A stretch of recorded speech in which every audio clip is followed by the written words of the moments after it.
परशुराम ने अपनी माता का सिर क्यों काटा? आज के इस वीडियो में हम जानेंगे आखिर वास्तव में क्या हुआ जो भगवान परशुराम को अपनी माता का सिर धड़ से अलग करना पड़ा।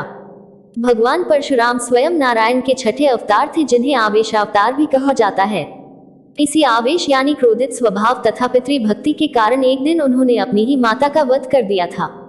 उनके पिता महान ऋषि जमदग्नि तथा माता रेणुका थी। वे अपने माता पिता की चौथी संतान। एक दिन कुछ ऐसा हुआ कि उनके पिता ने उन्हें उनकी ही माता का मस्तक काटने का आदेश दिया, जिसके बाद परशुराम ने अपनी ही मां का सिर धड़ से अलग कर दिया था। आज हम आपको उसी कथा के बारे में विस्तार से बताएंगे।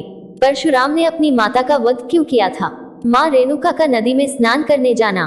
एक बार परशुराम की मां रेणुका आश्रम के पास नदी में स्नान करने गई थी। वहां पर उन्होंने राजा चित्ररथ को अन्य अप्सराओं के साथ स्नान करते तथा क्रीड़ा करते हुए देखा। राजा चित्ररथ दिखने में बहुत आकर्षक तथा सुंदर शरीर वाले थे। अन्य अप्सराओं के साथ उनकी क्रीड़ा को देखकर रेणुका का मन भी प्रफुल्लित हो उठा तथा वह उसे देखती रही। इसी कारण उन्हें स्नान करके वापस आश्रम में आने में देरी हो गई। जब रेणुका स्नान करके वापस आश्रम लौटी तो उसके हाव भाव बदले हुए थे तथा उसके मन में अभी भी वही दृश्य चल रहा था। चूंकि ऋषि जमदग्नि एक महान तपस्वी थे तो उन्होंने अपने तप के बल पर संपूर्ण बात का पता लगा लिया तथा रेणुका का मन रेणुका यलाम जामदग्नि कथा भी पढ़ लिया। यह देखकर उन्हें इतना ज्यादा क्रोध आया कि उन्होंने अपने सबसे बड़े पुत्र को अपनी मां का गला काट देने का आदेश दिया। उनका सबसे बड़ा पुत्र अपनी मां के प्रेम में ऐसा नहीं कर पाया।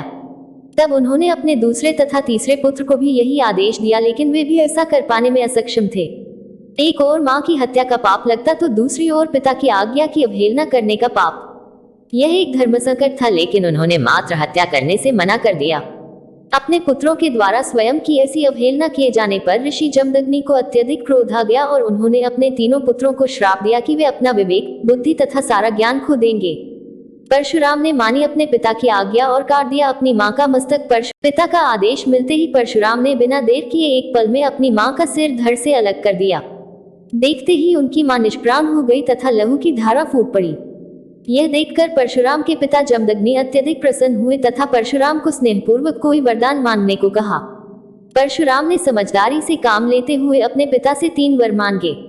पहले वर में उन्होंने अपनी मां को पुनः जीवित करने को कहा। दूसरे वर में उन्होंने मांगा कि उनकी मां को इस चीज की स्मृति न रहे तथा तीसरे वर में उन्होंने अपने तीनों भाइयों का विवेक व बुद्धि मांग ली।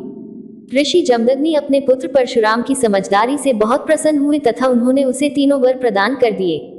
इसके पश्चात सब कुछ फिर से सामान्य हो गया तथा परशुराम जी की मां पुनः जीवित हो उठी। मात्र हत्या के पाप से परशुराम का मुक्ति पाना।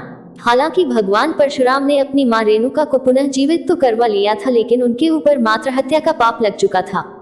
इससे मुक्ति पाने के लिए उन्होंने भगवान शिव की कठिन तपस्या की थी तथा मात्र हत्या के पाप से मुक्ति पाई थी।